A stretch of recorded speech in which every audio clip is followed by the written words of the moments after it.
You have a group that's called Correct the Record. Right. That sent an email to the Huffington Post this week attacking Bernie Sanders and comparing him to Jeremy Corbyn, fellow insurgent populist over in Britain now who runs the Labour Party, linking him to Hugo Chavez, suggesting that he was sympathetic to Hezbollah. Senator Sanders come back with this and issued a statement today saying it's the kind of onslaught I expected to see from the Koch brothers or Sheldon Adelson. How do you respond to that? Well, Correct the Record has said publicly we're doing due diligence on Secretary Clinton's primary opponents. Our job is to help elect Hillary Clinton.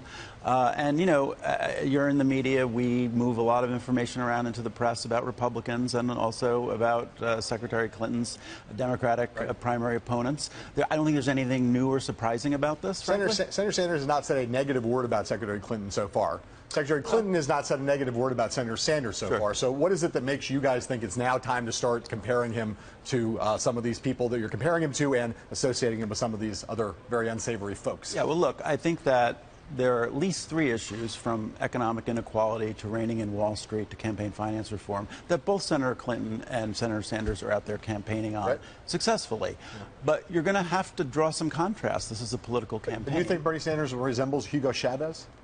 The research doesn't say that, no. Okay, but by raising the Chavez comparison, it seems to be that's what you're kind of basically trying to say about him, right? Well, we don't characterize the research. The research is factual, it's fact-based, it's out there. People can take it for what it's worth, look at it, weigh it, take it seriously or dismiss it. Is this the beginning of a greater onslaught as you see it as your role now, basically to try to do the dirty work for the Clinton campaign that they don't want to do against Bernie Sanders directly? No, there's no dirty work involved here. It's just putting out facts. Hugo Chavez I think it's dirty work. This is a political campaign, and you're going to have to draw some contrasts. I mean, that's just part of the process. And I think it's a healthy, democratic, small d process that we're going to go through. David, what's the contrast you're drawing with that email? Well, we're pointing out parts of Senator Sanders' record, and frankly, my book is a lot about media coverage of Hillary Clinton, and I think, part of our function is to sometimes do the media's homework for it, and we supply this material, we supply research, we supply facts, and I'd be for greater scrutiny. I got to stop you, David, just to button this up. What's the contrast? You're saying, what about Bernie Sanders as compared to Hillary Clinton with that email? I was saying I'd be for greater scrutiny by the press of everybody in the race at the level they're doing Hillary Clinton. I mean, Bernie Sanders is doing very well in the primaries. I don't see much coverage of his substantive record, and so we're putting some information out there that helps to do that. Where's the investigation of Donald Trump's finances, or just the Clintons?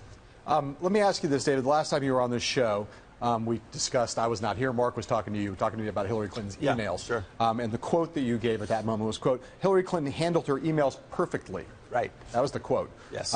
Secretary Clinton has now apologized for her handling of the email. So my question is whether you still believe that she handled her emails perfectly, even when she now seems to admit that she did not. Sure. Well, that was either day 2 or day 3 of this, what I consider to be a phony scandal. Right. We're now 6 months into it. So I can just speak for myself. I don't know about others, but I never thought we'd be 6 months into it and still talking about email. So there are two answers, two parts to the answer. No. I mean, substantively, I think it's clear she followed the law. The Department of Justice now agrees with me. She followed precedent, was transparent, safe and secure. What was I wrong about? Here's what I was wrong about. What was she apologizing for? Well, here's what I was wrong about. What was not perfect is the politics of it. And as I said, my book, it tries to predict a lot of the Republican playbook, but even this would have surprised me that they would have been able to milk this for 6 months. So clearly I didn't think that they would be as successful as they have been in actually raising some concerns that are real out there, that people are confused, they don't understand the issue. But I think what you just said, though, when you said what was not handled right was the politics. Are you saying that you think the campaign mishandled this issue politically and in terms of communications? No, I was speaking for myself. I said that what I was right about was she handled it perfectly on the substance. Yes. And what I was wrong about was a political judgment that I made when I said it was perfect. I didn't know that it would metastasize in this way. Right. So clearly, she thought it was easier to use the one device, and it ended up that wasn't the easiest choice here, right? David, I'm desperate to talk to you about your book, but I still want to pin down this thing you said about Bernie Sanders, because I agree with you that he deserves more scrutiny. All the candidates do, and I agree that he's gotten less than Secretary Clinton. Simple question. Love a simple answer. What was that message you were trying to send about Bernie Sanders? What are those lists of names, those associations? What do you want people to take away from that?